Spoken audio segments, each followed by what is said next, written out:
Olá, boa tarde a todos. Penso que vamos começar agora a nossa sessão, já temos aqui uns minutos de tolerância. Ao longo da sessão certamente que irão entrar mais participantes, mas para já gostava de dar as boas-vindas a este grupo de pessoas que trabalham na área das doenças raras. Vou passar já de seguida a palavra ao Dr. Brito Avô, a quem muito agradeço a moderação deste debate e que irá apresentar os seus convidados. Vamos então dar início a este tema das E-Conversas do Centro Académico de Lisboa. Desta feita são as doenças raras que estão na Berlinda, por duas razões. Primeiro, porque elas são, de facto, um facto importante da epidemiologia e da patologia humana, e porque estamos em pleno mês de comemoração do Dia Mundial das Doenças Raras, que vai processar-se no sábado, dia 29. No fundo, o que é uma doença rara? Uma doença rara é um conceito puramente estatístico. Doença rara é aquela que ocorre em casa a cada 2.000 habitantes dentro do ambiente da Comunidade Económica Europeia.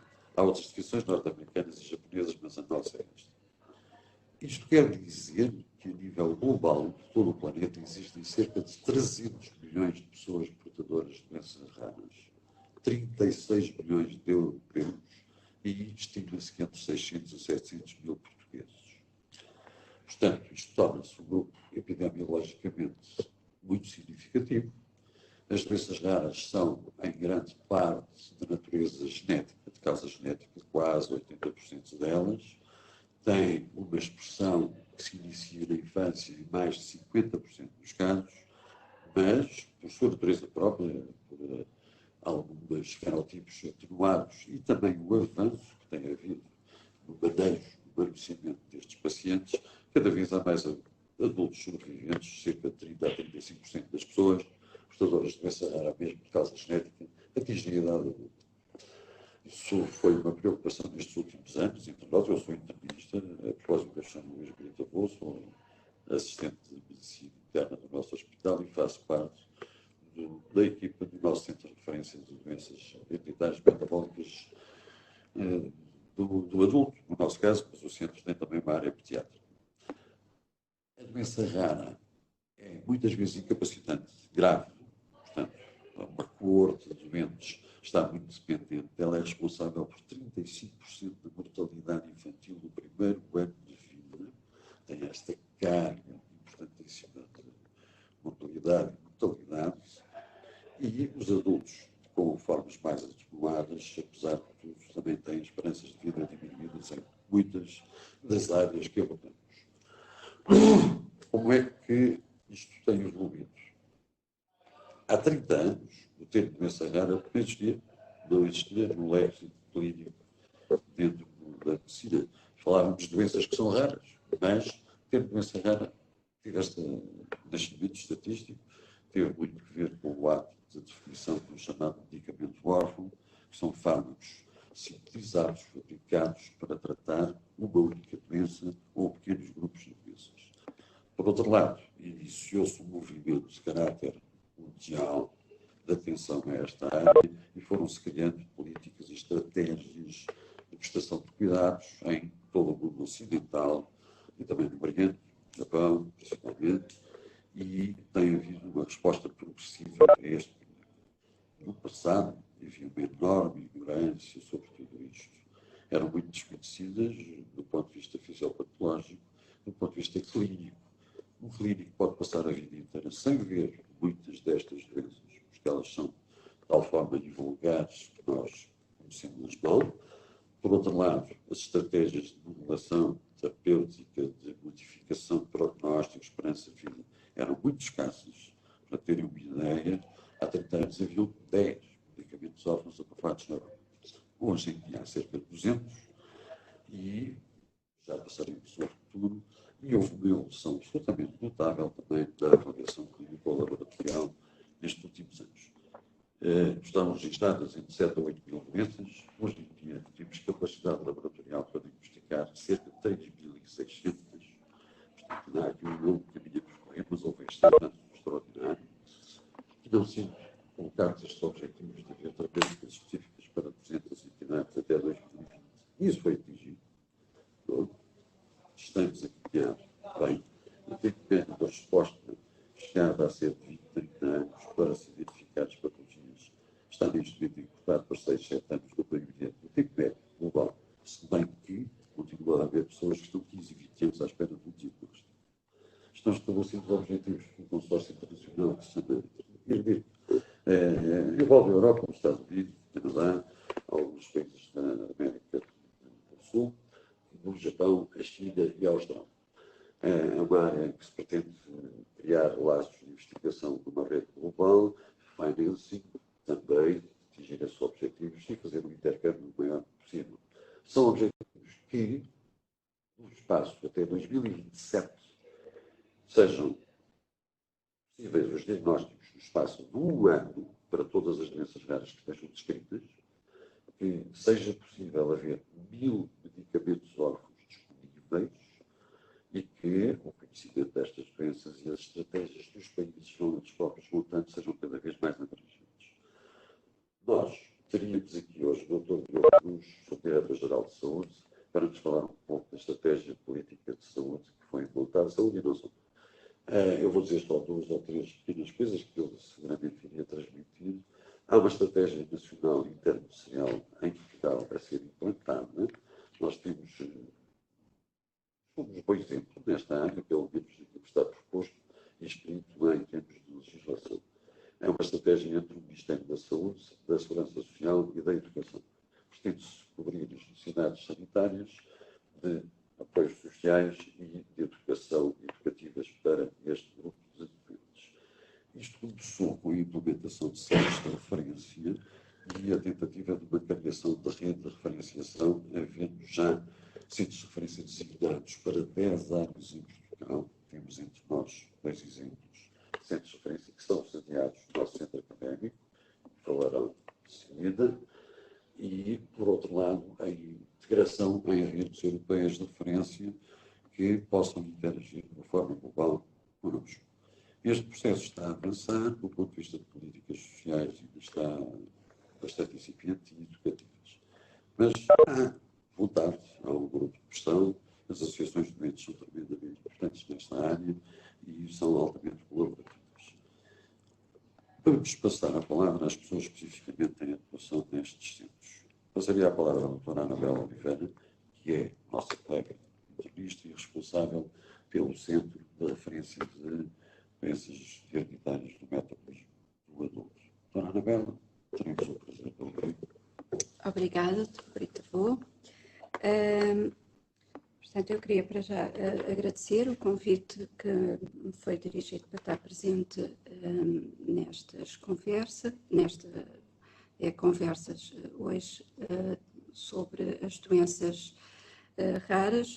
O Luís Brita Vô já fez aqui um resumo do que são e apresentou-me como responsável, como coordenadora da área de adultos do Centro de Referência de Doenças Hereditárias do Metabolismo, que foi um centro que foi reconhecido em 2016, que tem na sua equipa core pediatras, médicos que lidam com doentes adultos, que têm doenças hereditárias do metabolismo e que são internistas, obrigatoriamente, nutricionistas, psicólogos e pessoas da área do serviço social. Portanto, o polo de adultos e o polo de pediátrico tem, cada um deles, uma assistente social, no caso. Para além disso, há todo um outro conjunto de médicos que envolvem outras áreas do saber e que, no fundo, fazem parte também do centro de referência, nomeadamente da neurologia, da gastroenterologia, medicina física e reabilitação, oftalmologia, otorrino, enfim, todas as especialidades, cirurgia, ortopedia. E temos também depois, fazendo parte, no fundo, deste centro de referência, laboratórios, que são laboratórios que já há muito tempo trabalham na área das doenças hereditárias de metabolismo, que são reconhecidos a nível nacional e a nível internacional, são laboratórios de referência. Portanto, o diagnóstico destas doenças não é fácil e tem que ser feito por pessoas que realmente têm know-how neste tipo de doenças. Eu destaco aqui como exemplo a unidade de rastreio neonatal, metabolismo e genética do Instituto Nacional Dr. Ricardo Jorge, o Centro de Genética Médica Dr. Jacinto Magalhães e aqui em Lisboa a unidade de metabolismo e genética da Faculdade de Farmácia. Os erros hereditários do metabolismo, eu estaria aqui a tarde toda a falar sobre estas doenças, conhecem-se hoje em dia 600 erros hereditários do metabolismo, assim classificados. São doenças, quando se fala destas doenças, há sempre uma frase que é mencionada. São doenças individualmente raras, algumas raríssimas, mas que no seu conjunto constituem um grupo muito diverso, muito heterogéneo.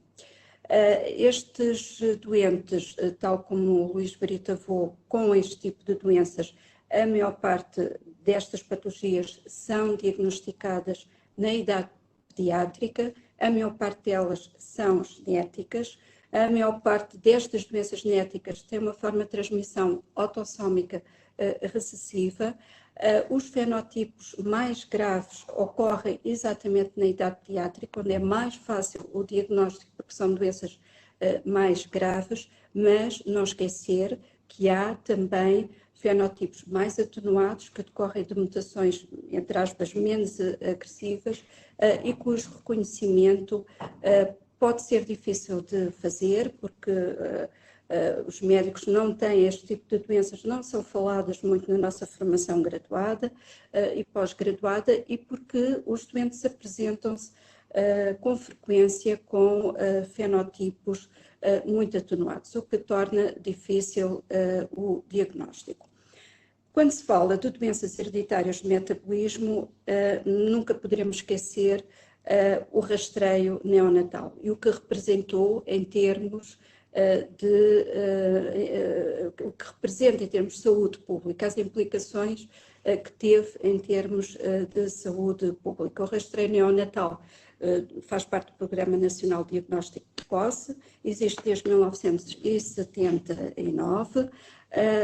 Inicialmente eram rastreadas duas doenças, a fenilcetonúria e o hipotireoidismo congénito. Atualmente e desde 2006 são rastreadas em fase pré-sintomática cerca de 24 doenças hereditárias do metabolismo. Portanto, hoje em dia, as técnicas de rastreio por espectrometria de massa em tandem permite, na realidade, fazer em Portugal rastreio a 24 doenças, aminoacidopatias, acidurias orgânicas, doenças do ciclo da ureia, defeitos da beta-oxidação dos ácidos gordos, enfim. Em Portugal é feito este rastreio a 24 doenças. Noutros países o rastreio não é tão alargado como foi assumido pelo poder político em Portugal. O que é que me apraz dizer em relação a um centro de referência que é absolutamente fundamental?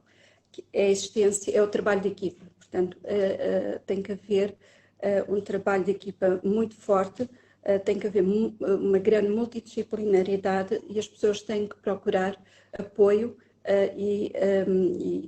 no sentido de partilharmos conhecimento e dificuldades.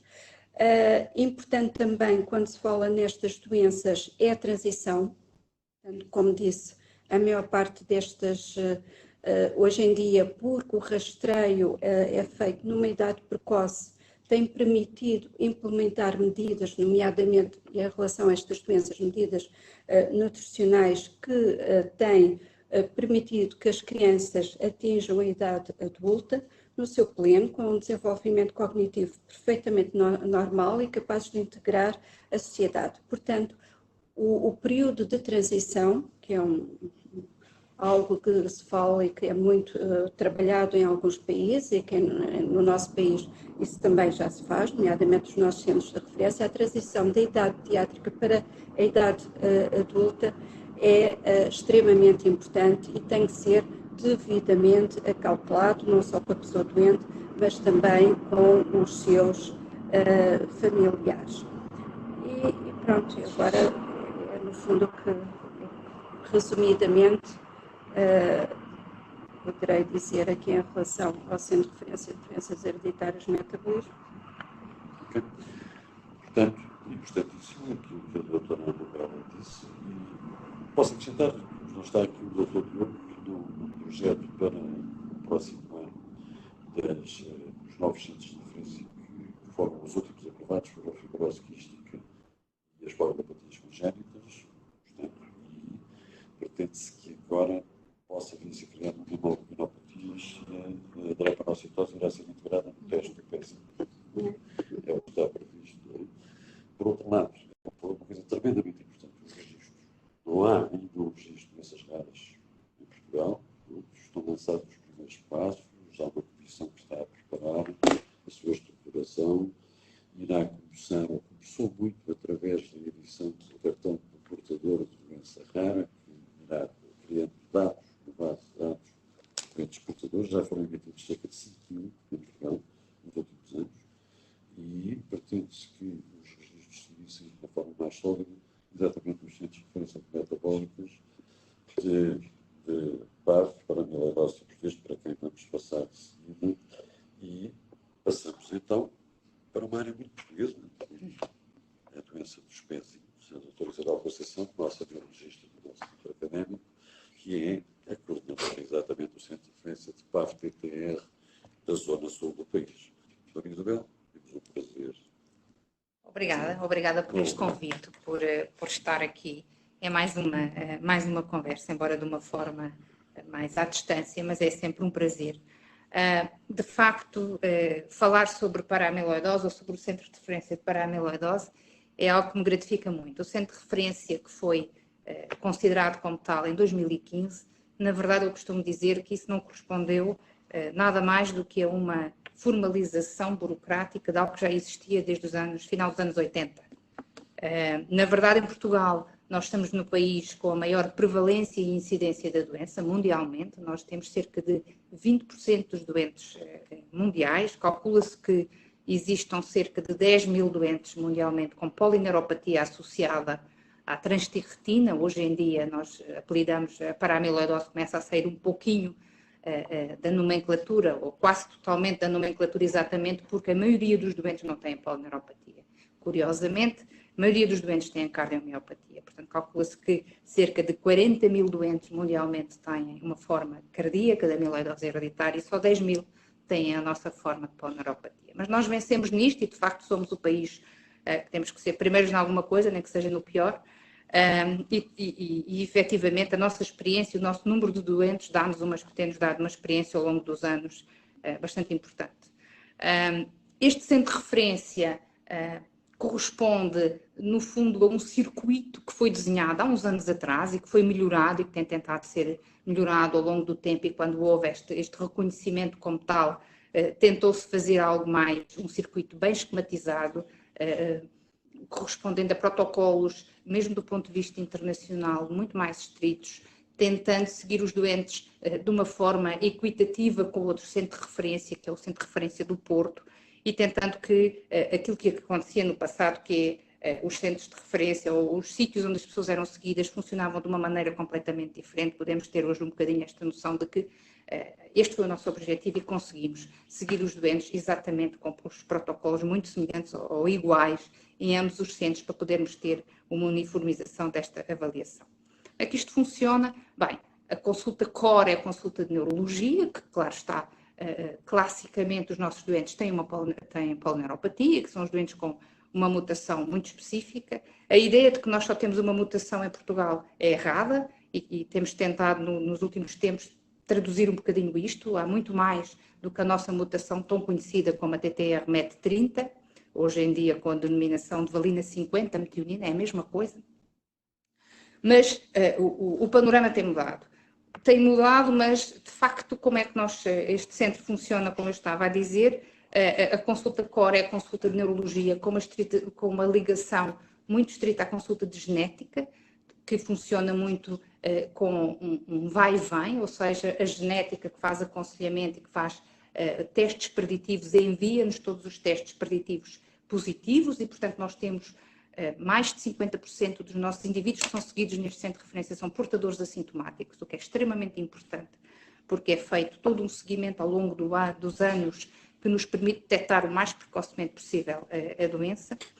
E depois seguimos os doentes verdadeiramente na sua designação, aqueles que já têm a manifestação da doença, quer aqueles que já foram submetidos a terapêuticas anteriores, como o transplante hepático, quer aqueles que estão nas novas terapêuticas. E isto é feito de uma forma regular na neurologia, avaliando a repercussão neurológica, na cardiologia, avaliando a repercussão cardiológica, e depois todo o circuito que é gerido com as outras subespecialidades, uma vez que nós estamos perante uma doença multissistémica. E aí, como polos muito importantes, a oftalmologia, que é um dos órgãos muito afetados na doença, a nefrologia, a psiquiatria, a urologia, a fisiatria, a nutrição, todos estes pequenos polos ou grandes polos não são de menor importância, mas são o circuito que é gerido pela consulta core, que é a consulta de neurologia. Portanto, o nosso papel primordial aqui é seguir os doentes, fazer um follow-up regular, como eu dizia, quer dos portadores assintomáticos, quer dos doentes, avaliando a eficácia terapêutica destas novas terapêuticas, que poderemos falar depois um pouquinho a posteriori. Um papel importante no ensino dos médicos mais jovens que passam por nós, da divulgação da doença, quer a nível de outros hospitais, quer a nível dos cuidados primários de saúde, que se torna extremamente importante na detecção e no diagnóstico precoce, e pela capacidade de termos um conjunto de doentes avaliados de uma forma sistematizada e a probabilidade desta forma de podermos participar mais ativamente em estudos clínicos, em ensaios terapêuticos, o que é uma mais-valia significativa, não só do ponto de vista social e para os doentes, mas também para o ponto de vista económico do nosso país. Quem é que pode vir ser referenciado a este centro de referência? Qualquer pessoa, de qualquer área do país. Nós recebemos o pedido, desde o pedido particular com um telefonema que tem um familiar que sabe que tem a doença e está com sintomas e tem receio de estar a desenvolver a doença, até o colega do clínico familiar que também pode suspeitar ou ter um diagnóstico, até o especialista. Portanto, qualquer um de qualquer zona do país é uma consulta aberta e que não tem qualquer tipo de restrições.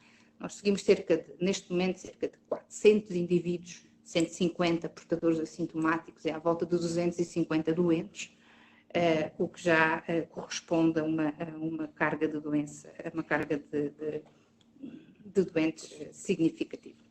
Eu penso que, de uma forma geral, este é o desenho.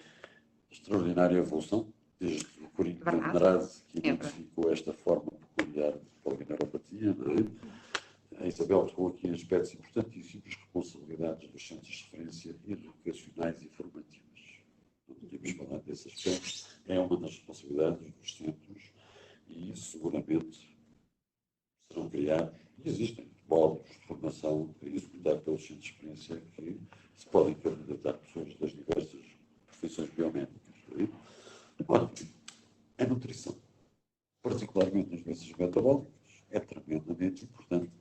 Temos, felizmente, connosco a doutora Patrícia Nunes, diretora do nosso Serviço de Nutrição, e a Patrícia dirá um pouco o que ela entender sobre o que é a sua atividade, a importância que a nutrição tem nestas doenças, particularmente, como dizia, dos metabolismos. Aliás, estas duas doutoras funcionam em sintonia total para tratar os seus doentes. Patrícia, faça o favor.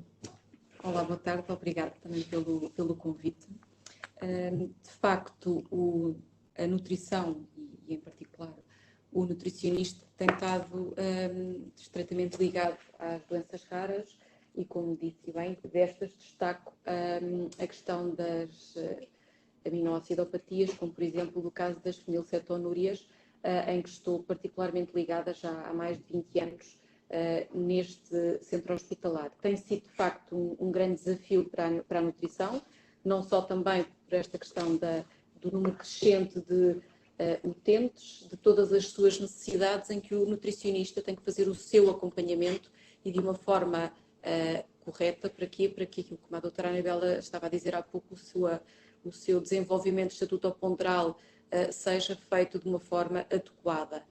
Eu trabalho essencialmente na área dos adultos e, portanto, toda esta questão da equipa multidisciplinaridade, de facto, é fundamental.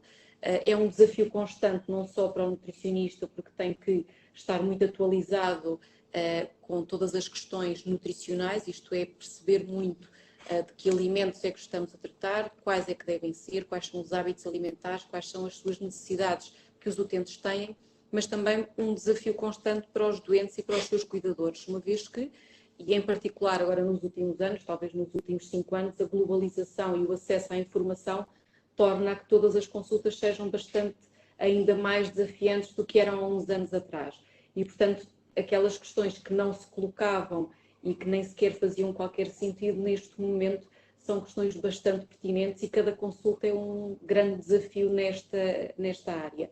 E, portanto, não só dentro das aminoacidopatias, mas um leque bastante grande de patologias onde a nutrição tem, de facto, aqui um peso extremamente importante. E, neste momento, o centro hospitalar conta já com 5 nutricionistas especializados nesta área que contam semanalmente com este apoio. Ótimo. Também aqui uma excelente evolução e é absolutamente determinante na terapêutica destes doentes, particularmente desses grupos. Felizmente, por outro lado, a nossa faculdade também faz a formação de nutricionistas. Temos o curso de Temos a licenciatura e a Patrícia tem várias responsabilidades. Todos conhecemos.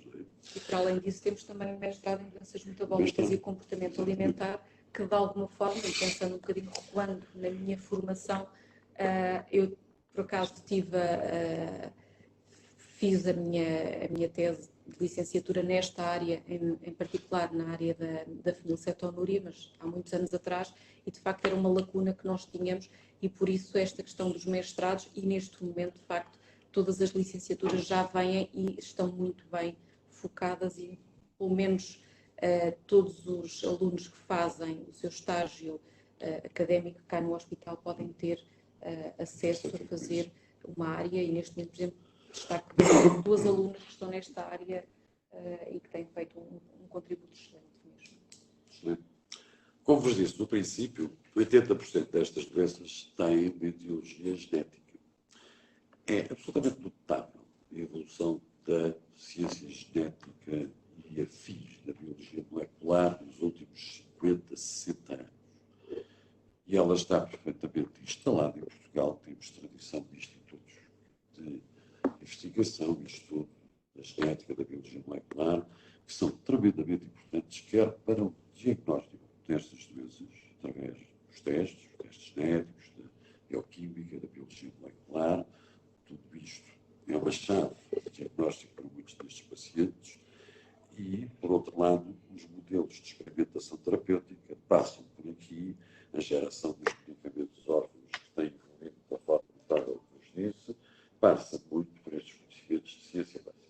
Temos entre nós o professor Simão Rocha, nosso biólogo investigador do IMM, e que está muito embrenhado nestas áreas e que nos dirá como estamos a evoluir e que trajetória está a desenhar-se naquilo que faz e muito bem. Olá, boa tarde. Agradeço também o convite para estar aqui nesta conversa sobre doenças raras, neste webinar. Portanto, eu sinto-me um bocadinho outsider porque, ao contrário talvez dos meus colegas aqui, eu não vejo doentes normalmente, nem trato deles. Eu estou um bocadinho escondido e estou a tentar a tratar de aspectos pré-clínicos que um dia, espero eu, serão importantes para tratar algumas destas doenças. Porque é que eu estou aqui a falar de doenças raras? A razão é porque eu trabalho com, ou investigo melhor dizendo, uma doença rara, que é a síndrome de Angelman, que é uma doença do neurodesenvolvimento que afeta, portanto é rara, em cerca de 10 mil pessoas, 20 mil pessoas. Em Portugal existem 75 casos confirmados desta doença e existe uma associação portuguesa de doentes de Angelman que, no fundo, tenta dar apoio a estes doentes. Por exemplo, no passado dia 15 de fevereiro, houve uma reunião para a celebração do Dia Mundial de Angelman, onde pude estar presente com as famílias e com os doentes. O que é que me interessa em termos de... O que é que eu estou a fazer em termos de investigação nesta área? Portanto, a maior parte das doenças, os modelos que nós temos de doenças são modelos animais, portanto, são modelos em que nós conseguimos geneticamente manipular o animal e criar um animal transgénico com, no fundo, a mutação ou pelo menos que o gene que esteja a causar a doença esteja, que a gente diz, deletado e, portanto, não funciona. No entanto, para muitas doenças humanas, nem sempre estes modelos animais, normalmente são os ratinhos, são os melhores, porque obviamente nem sempre a complexidade, principalmente de doenças do foro neurológico, consegue ser bem apreciada nestes doentes. E, portanto, é necessário cada vez mais pensarmos em modelos alternativos, modelos pré-clínicos que nos permitam testar drogas que no futuro poderão ser utilizadas nestas doenças. O que nós estamos a fazer no laboratório da professora Carmen Fonseca, no IMM, é, tendo acesso a doentes com Angelman, que nós temos através da médica Sofia Duarte, do Hospital Estefânia, nós fizemos recolha de material biológico, fizemos uma biópsia de pele, e a partir dessa biópsia de pele conseguimos crescer células em laboratório, que são os fibroblastos da pele, sobre os quais nós conseguimos agora, hoje em dia, transformar essas células, que são células somáticas, em células estaminais, as chamadas células estaminais pluripotentes induzidas.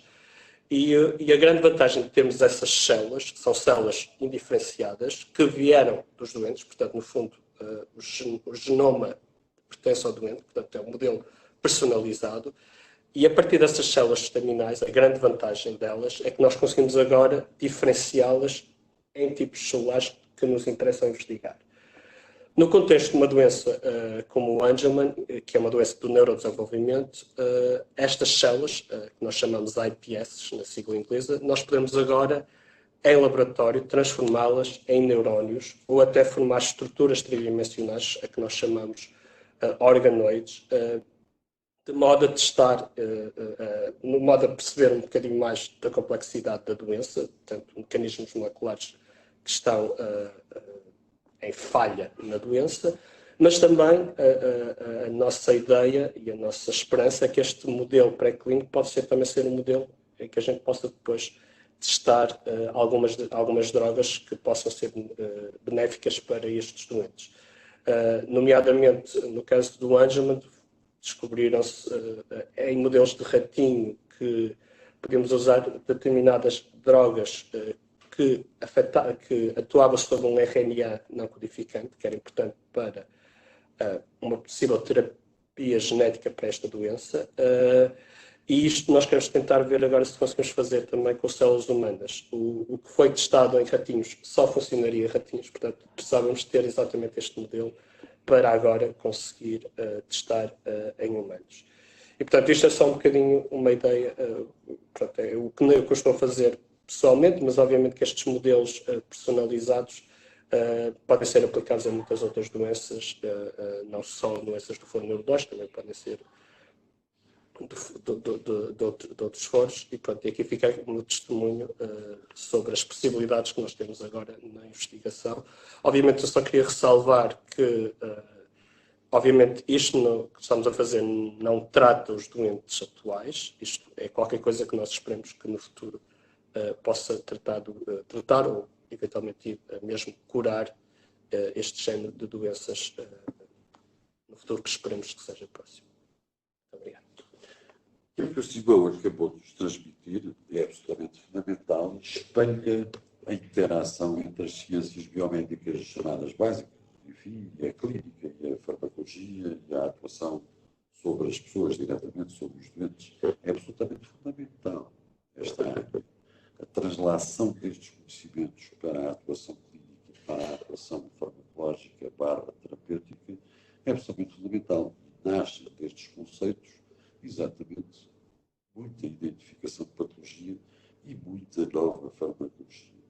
A propósito da farmacologia, felizmente, nos últimos 30 anos, agregou-se um conjunto de indústrias farmacêuticas que se interessou, de facto, por esta área, que era uma enorme pobreza de interesse de investimento não compensador da indústria farmacêutica, mas que modificou muito nestes últimos 30 anos. Como vos disse há bocado, 10 medicamentos ótimos há 30 anos, temos 200 e ao auspício de termos 1000 em 2027. Sou Patrícia Guerra, ministra do nosso serviço e também do nosso centro, também membro da equipa de doenças hereditárias do metabolismo, investigador clínico eminente, dar-nos uma ideia das novas avenidas terapêuticas, das novas metodologias e como isto está a evoluir numa velocidade bastante considerável. Patrícia. Obrigado, boa tarde. Muito obrigado pela oportunidade de estar aqui presente neste webinar. Estamos a discutir algo que é tão importante como o conhecimento e como organizar melhor o seguimento e o tratamento destes doentes com doenças raras. E realmente o que a ciência básica nos vai trazer e tão importante, de forma tão importante, a ciência da translação nos vai trazer é um maior conhecimento sobre o mecanismo da doença, as vias fisiopatológicas que estão em causa em cada uma das doenças e a partir daí nós podemos identificar alvos terapêuticos. Sem um conhecimento sobre as doenças e sobre estas vias nós não conseguimos identificar formas de as tratar. E realmente esta é uma das áreas, as doenças raras felizmente tem sido uma das áreas onde é mais promissor o desenvolvimento terapêutico, porque um conjunto de novas terapêuticas que têm sido desenvolvidas é muito grande e tem permitido, em algumas das doenças, modificar de forma muito importante a doença natural, tornando doenças que eram mortais em idade muito precoce, até há poucos anos, em doenças crónicas, mas que permitem uma qualidade de vida bastante razoável. E destas primeiras intervenções terapêuticas, nutricionais tão importantes, já desde há longa data, hoje em dia temos outras formas de terapêutica cada vez mais dirigidas aos mecanismos. Enquanto doenças genéticas que são as vias genéticas que estão implicadas não são iguais entre todas elas, porque nós podemos ter defeitos cromossómicos, podemos ter defeitos genéticos que condicionam um erro no metabolismo específico, um erro de um passo enzimático, e essa foi uma das formas iniciais que hoje em dia já temos disponíveis para algumas doenças de tratamento, porque é mais fácil de equacionar uma forma terapêutica, mas também temos doenças por expressão de proteínas anómalas, como a amiloidose, em que há deposição nos tecidos, outras doenças por hiperexpressão, expansão de tripletos, e também, por outro lado, nós temos vias de doença que estão a ser ativadas e que também já temos formas experimentais terapêuticas a serem tentadas nestas vias secundárias que são ativadas. Então, do ponto de vista genético, as primeiras doenças que se equacionam no tratamento específico foram as doenças no quais temos, por exemplo, um defeito de uma enzima numa via metabólica, porque a primeira ideia que surgiu era repor exatamente esta enzima, e é uma terapêutica que existe, já disponível há mais de 30 anos para algumas das doenças, e que podia ser feito reposta por uma enzima que seria criada em laboratório, mas também através de transplante de células estaminais hematopoéticas, que foi uma forma terapêutica, e ainda é uma forma terapêutica utilizada em algumas destas doenças, porque nós permitimos, através das células estaminais que estamos a dar, uma diferenciação da linha monocítica macrofágica, que vai povoar os diversos tecidos, incluindo o sistema nervoso central, e através da produção da substância que estava em falta neste organismo, temos uma correção cruzada das células que têm um defeito enzimático. No entanto, o futuro, deste ponto de vista de doenças, se calhar vai passar por a terapia génica, que é uma forma de reposição enzimática, não deixa de ser uma forma de reposição enzimática, em que nós temos um gene, vamos introduzir no organismo um gene, através, por exemplo, de um vetor viral, que vai expressar, por exemplo, a enzima deficitária, e deste ponto de vista já temos mesmo ensaios em ser humano em fase 1-2 de desenvolvimento em algumas das doenças genéticas. Portanto, será uma forma que se falou durante 20 anos em como optimizar os vetores virais, em como optimizar a sua sobrevivência, a correção, e felizmente neste momento estamos a chegar à prática clínica e aos doentes especificamente. Por outro lado, nós temos também vetores virais que vão permitir uma outra forma terapêutica, que é uma forma terapêutica com inclusão no genoma humano, ou seja, nós vamos introduzir o gene através de uma partícula viral, mas ele, ao chegar à célula, vai ser introduzido no genoma humano, num local, por exemplo, algumas das doenças no fígado, sob um promotor, como por exemplo o promotor da albumina, que tem uma expressão muito elevada, e vamos levar uma sobreexpressão deste gene que está deficitário num doente, e que também já temos muitos modelos animais, e já em modelos animais primatas, experimentação com esta forma de terapêutica. Também temos a própria edição genómica, que ainda é um tema mais interessante, algo que seria impensável se calhar há uns anos atrás, em nós podermos mudar o nosso código genético e não apenas introduzir algo diferente, mas a própria edição genómica é algo que se calhar no futuro nos virá trazer uma perspectiva terapêutica muito mais abrangente para um conjunto muito maior de doenças, e daí a importância do conhecimento aprofundado dos mecanismos genéticos de cada uma das doenças. Só conhecendo bem todos os seus mecanismos genéticos podemos editar o genoma, conhecendo bem as mutações, tudo o que está na base destas doenças. Mas, mesmo estas próprias doenças que eram caracterizadas por um defeito hereditário, nós hoje em dia já temos algumas terapêuticas na prática clínica que nós tentamos otimizar a enzima endógena de um doente, otimizando a sua capacidade catalítica, mesmo sendo uma enzima deficitária. Se nós evitarmos que o retículo endoplasmático rugoso faça a degradação de uma enzima só porque tem um determinado defeito, mas ela tem uma capacidade funcional razoável, se nós permitirmos que ela chegue ao seu local, se calhar podemos ter um efeito benéfico, e neste ponto de vista já temos mesmo terapêutica na prática clínica. Depois, relativamente às doenças associadas à produção de uma proteína anómala, temos felizmente, e aqui a doutora Isabel Conceição poderá saber muito mais sobre silenciamento de RNA, utilização de oligonucleótidos, tem permitido inibir a expressão de determinadas proteínas anómalas, e se calhar depois a doutora Isabel Conceição poderá falar um pouco da sua experiência clínica em amiloidose TTR.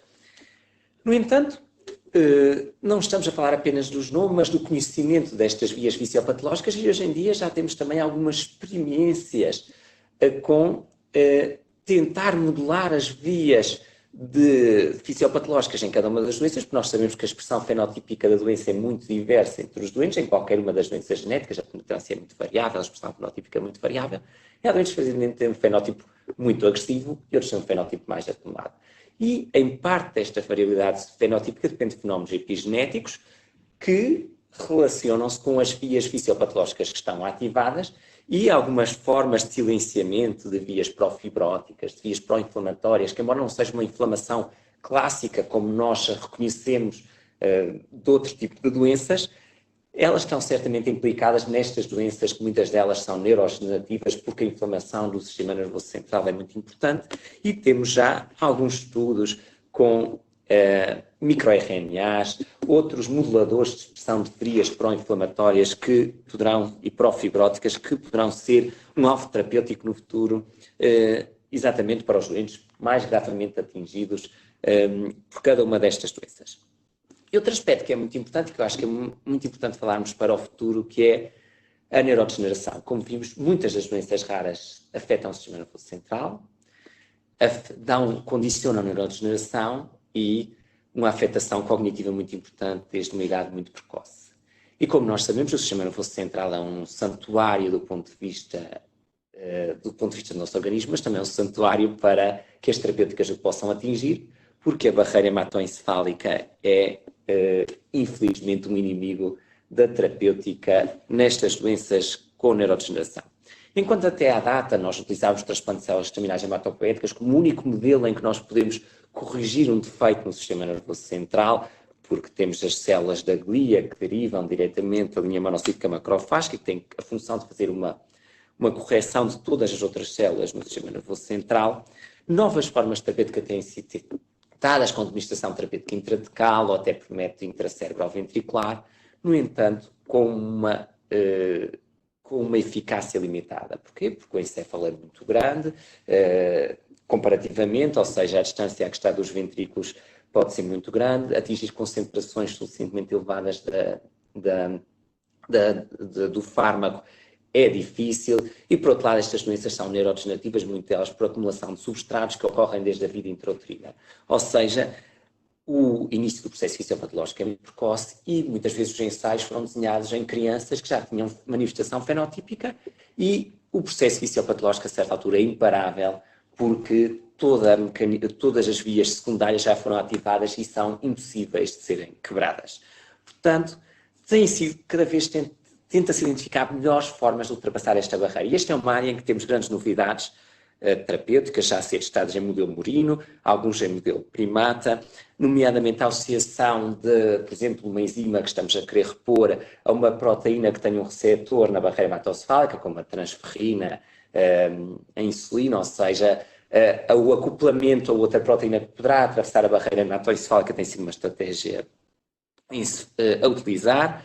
Outra estratégia que tem sido utilizada, e isso tem sido utilizada quando nós utilizamos vetores génicos que se incluem no genoma, como por exemplo sobre o promotor da albumina, temos uma quantidade de enzimas que é largas centenas ou milhares de vezes superiores à população normal, e nós sabemos que quanto mais aumentarmos a enzima no próprio sangue, podemos ter a oportunidade de pequenas quantidades de ultrapassarem a barreira hematoencefálica por mecanismos que não são tão bem estabelecidos até à data e permitir uma correção.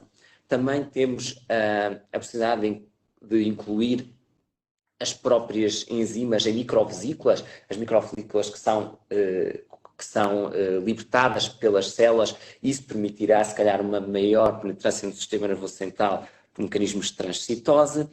E novidade terapêutica mais interessante é que se nós reconhecemos que a barreira hematoencefálica em idade intrauterina, neonatal, ela ainda é permeável, ou seja, têm sido desenvolvidos grandes estudos sobre o que é que acontece à barreira hematoencefálica no desenvolvimento desta sua barreira no período neonatal imediato. E já se tem conseguido identificar que algumas das proteínas começam a ser expressadas, têm silenciadores que são determinados microRNAs e, portanto, se nós conseguimos parar determinadas proteínas que vão constituir a barreira de existir, ou seja, torná-la permeável a algumas das moléculas. Agora, nós precisamos da barreira hematoencefálica, que é muito importante para nos proteger das infecções.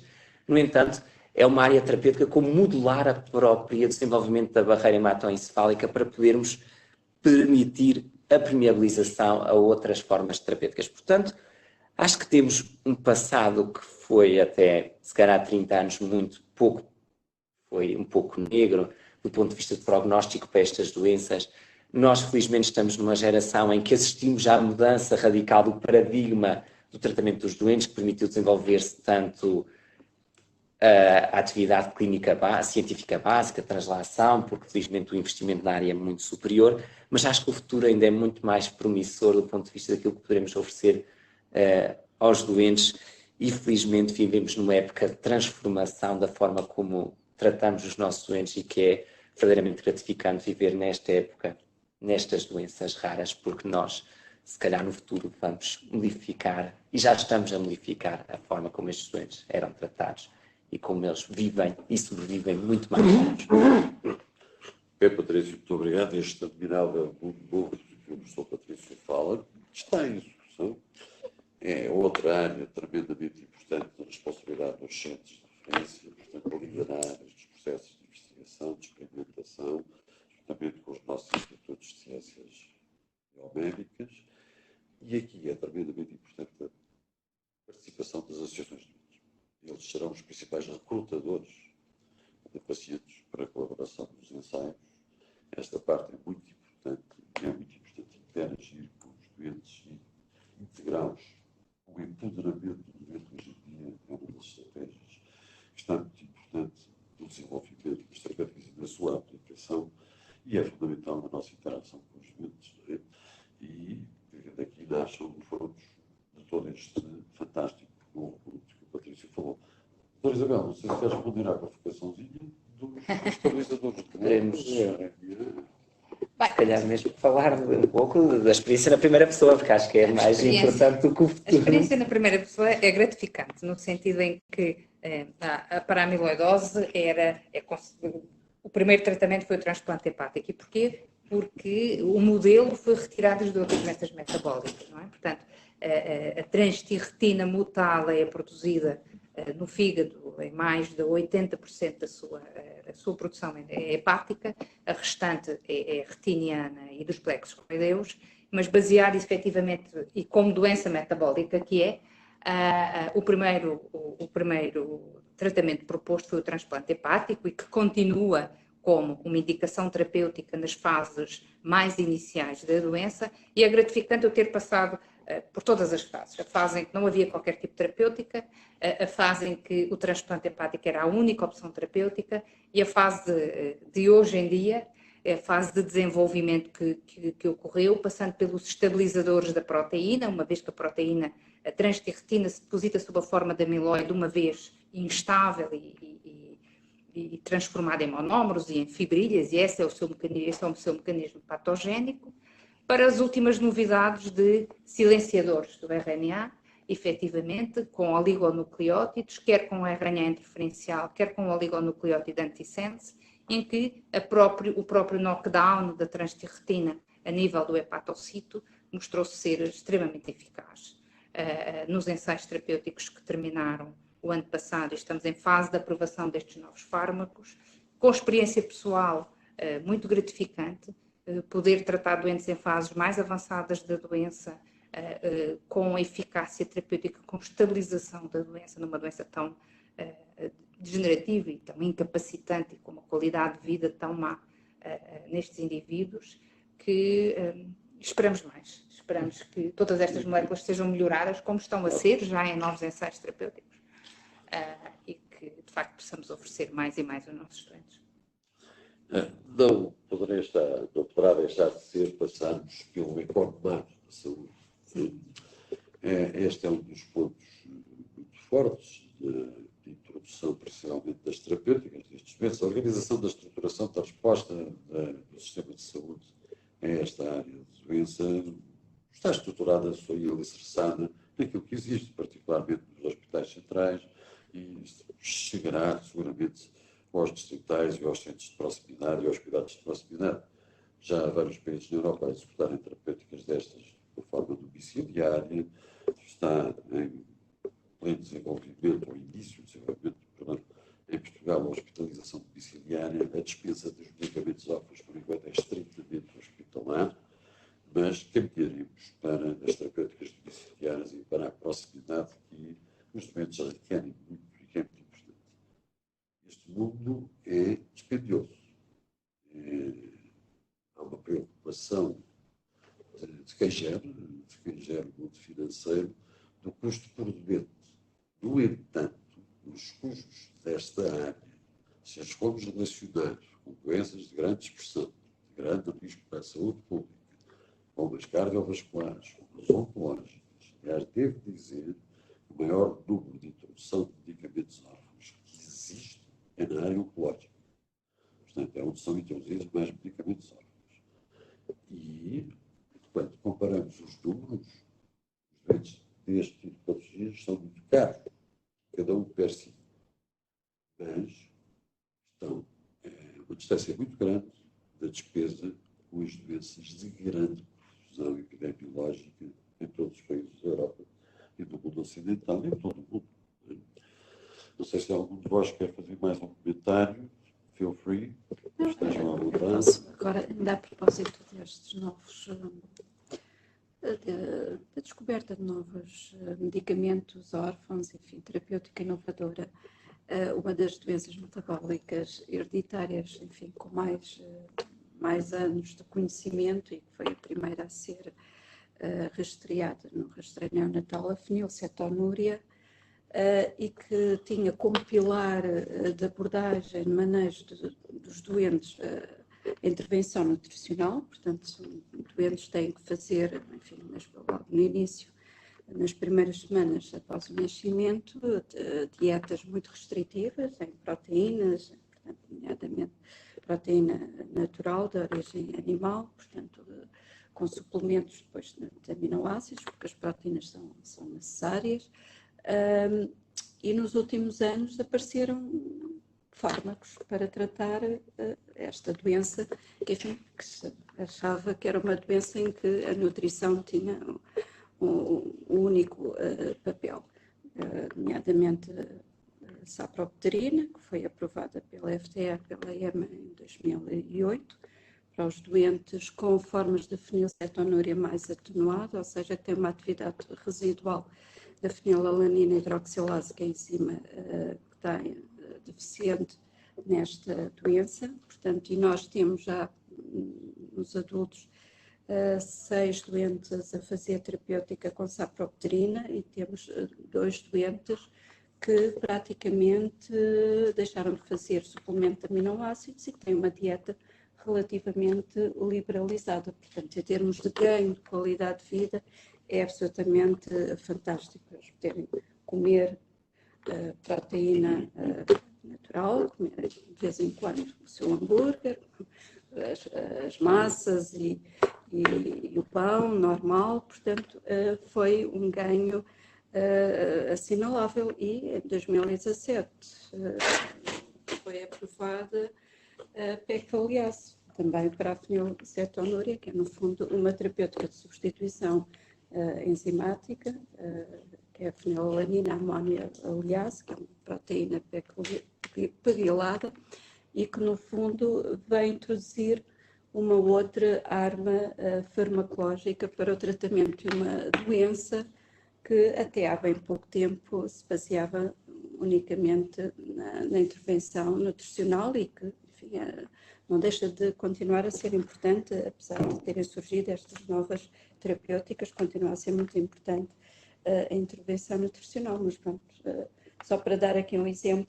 de uma doença que é mais prevalente dentro das doenças hereditárias do metabolismo, em que se, enfim, investiu, e hoje em dia temos estas duas armas terapêuticas, novos paradigmas da terapêutica de uma doença que era tratada somente com intervenção nutricional.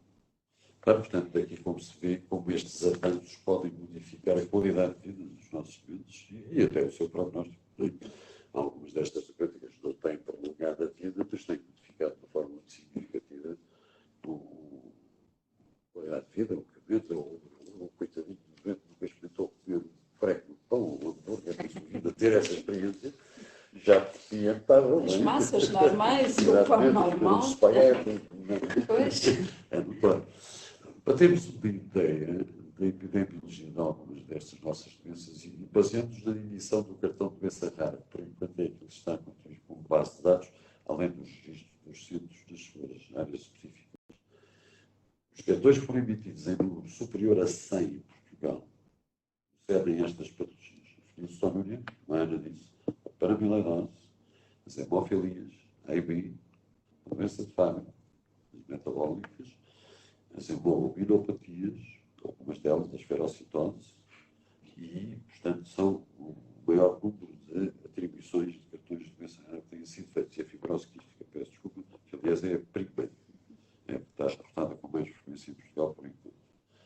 Portanto, este longo percurso de irmos fazendo a epidemiologia à recolha de conhecer no nosso país, que é o dado primário mais importante para nós sabermos como é que temos que abordar-nos. Primeiro conhecemos o nosso povo, o nosso país, a nossa epidemiologia, do que é que precisamos, qual é o investimento que a Serviço Nacional de Saúde deve aqui fazer e, claro, ligado sempre às pontes internacionais, porque há doenças raras, como por exemplo a progeria, em que são conhecidos 5 doentes em Portugal. Há números que só podem ser adquiridos através da colaboração internacional. Há ensaios terapêuticos que só podem ser feitos multicêntricos, plurinacionais, se não temos coortes suficientes de doentes. Isto apesar de haver uma regulamentação específica para a autorização da introdução dos chamados medicamentos órgãos, quer na Europa, quer nos Estados Unidos, quer no Japão, que houve uma facilitação óbvia, quer no licenciamento, quer nos critérios de introdução. Estão até, aliás, a criar-se estratégias específicas de ensaio clínico em pequenas populações, para modificar a rapidez com que se possam tirar conclusões estatísticas com significado, para que isto avance mais depressa. Para terem uma ideia, uma estatina entra no mercado se tivermos tudo por trás de 10 ou 20 mil doentes. Um dos nossos enzimas entra no mercado com estudos com 60, 70 doentes. As dimensões são estas. Estás de acordo com isso? Há terapêuticas introduzidas com 12 doentes. Reparem nisto. O modo como as coisas se devem fazer. Isto não é um verbo. Introduzir uma terapêutica que foi aplicada em 12 pessoas e que possa ser universal. É claro que isto depois é maturado, envolvido. Eu lembro quando nós começámos a dar doentes, os primeiros fomos com o Gaucher, depois fomos com o Fabry. Em 2001 foi introduzida a terapêutica enzimática para a doença de Fabry. Eu comecei a tratar doentes em 2002, ele começou alguns anos depois. Nesta altura, qualquer doente de Fabry que existisse e que tivesse proteinúria devia ser tratado, era a recomendação. Hoje em dia isto está elaborado de uma forma completamente diferente. Há normas, as variações dos fenótipos é grande, há doentes com indicação terapêutica, há doentes que, apesar de serem portadores da doença, não têm indicação terapêutica. Esta seleção também foi estabelecida, apoiada em guias internacionais, pronto. Portanto, ou seja, tal e qual como qualquer outra patologia, isto acaba por ser tailored, alfaiataria para cada doente especificamente, uma dose, uma maneira, uma estratégia, uma associação de 2 ou 3 fármacos. A evolução vai ser seguramente essa. Estamos preparados em Portugal para isto. Estamos a começar a ficar. Eu disse que há 10 áreas de patologia com centros de referência. Pois, para 8 mil doenças. No entanto, isto já implica centenas ou milhares de doentes. E já haver milhares de doentes com estas doenças com acesso a esta diferenciação de intervenção é bom. Lá iremos. A estratégia está montada. Tudo aquilo que o Patrício e o Ciclo disseram de investigação existe em Portugal. Há investigação nesta área. Investigação clínica sobre os nossos doentes direta é feita diariamente. E ainda não está feito esse trabalho, que é a interação com as associações de doentes e perceber o grau de satisfação. Ainda não temos este trabalho realizado, que é muito deles. Não é muito nosso, da técnicos ligados à saúde. Serão os doentes os grandes apreciadores dos nossos resultados e esperamos que, em toda a altura, eles tenham a sua palavra e nos digam se estamos a corresponder às suas necessidades.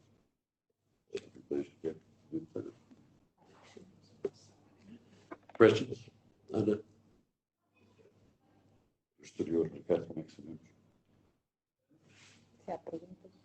Se há perguntas, como é que sabemos?